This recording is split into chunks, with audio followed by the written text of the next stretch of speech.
Bismillahirrahmanirrahim. Assalamualaikum warahmatullahi wabarakatuh. Salam perubahan.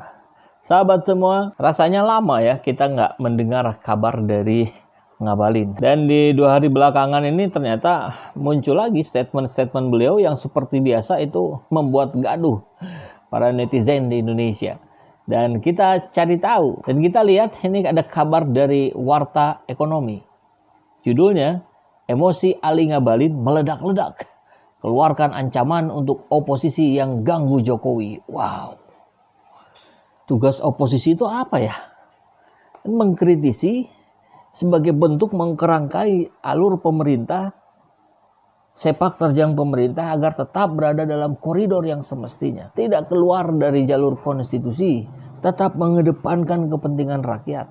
Kan logikanya begitu ya. Kita simak beritanya.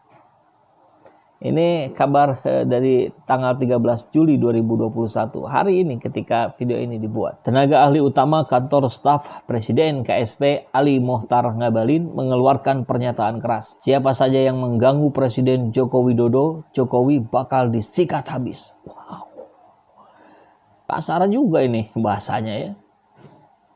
Ngeri. Selevel anggota staf kepresidenan, kebayang gitu kan kalau kemudian diikuti oleh para rakyat yang berbicara kasar, kotor, keras seperti ini. Padahal kan budaya Indonesia adalah budaya yang penuh dengan sopan santun. Bukan begitu, Prof? Profesor bukan ya? Sebelumnya, sejumlah tokoh ternama seperti Rizal Ramli, Refli Harun, dan Rocky Gerung mendesak Presiden Jokowi untuk mundur dari jabatannya. Ya, saya kira bukan hanya para tokoh oposisi yang dianggap oleh Ngabalin itu, tapi juga para netizen di seluruh Indonesia. Suara-suara seperti ini bermunculan. Dan itu saya kira sangat logis ketika beban hidup semakin berat, tapi kemudian kita melihat pimpinan di negeri ini seperti yang tidak memberikan harapan besar. Narasi-narasi yang membangun, memotivasi itu rasanya tidak kita dengar. Padahal hari ini kita butuh keyakinan seperti itu. Kita butuh mental baja. Kan gitu ya. Dan itu dalam konteks negara harus muncul triggernya dari pimpinan tertinggi di negeri ini. Tentu di luar sistem manajemen yang harus excellent. Harus betul-betul rapi, bagus, tertata. Karena dinilai tak mampu meredam kasus COVID-19. Para tokoh tersebut dikenal sebagai oposisi pemerintah. Padahal negara demokrasi jelas-jelas membutuhkan oposisi. Ketiadaan oposisi artinya kematian demokrasi.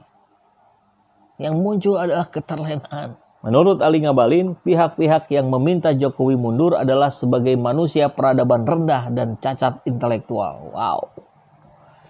Peradaban rendah? Apa definisi peradaban rendah dalam kepala Mohtar Ali Ngabalin? Bukankah dengan adanya dialog, kita berdiskusi di media sosial, di platform YouTube dan sebagainya, itu adalah ruang-ruang intelektual. Membangun narasi-narasi, membangun logika-logika berpikir. Peradaban rendah itu yang ABS, asal Bapak senang. Ngabalin bahkan menyebut pihak-pihak itu dengan menyamakan dengan binatang yang selalu membuat gaduh. Cacat secara intelektual, manusia berperadaban rendah, WN kelas kambing. Astagfirullahaladzim. WN mungkin warga negara maksudnya ya. Yang cacat intelektual itu adalah orang dengan gelar profesor, doktor, seperti Bapak gitu. Tapi ngomong ke manusia menyamakan seperti binatang.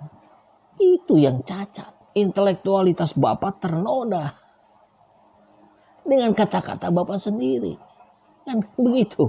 Ngabalin menyatakan pihak-pihak tersebut telah melemparkan isu provokatif di tengah upaya menangani pandemi. Setiap saat membual di ruang publik, memprovokasi massa untuk gaduh saat pemerintah full konsentrasi pada PPKM darurat, kata Ali Ngabalin. Ya saya kira kita semua sepakat upaya-upaya yang sedang dilakukan oleh pemerintah dengan PPKM daruratnya hari ini, itu adalah cara-cara yang harus terus dievaluasi. Bukan hanya secara internal, tapi juga secara eksternal. Mental ABS ini, mental asal Bapak senang ini kan ini sudah menjamur di mana-mana. Jadi kita butuh eksternal.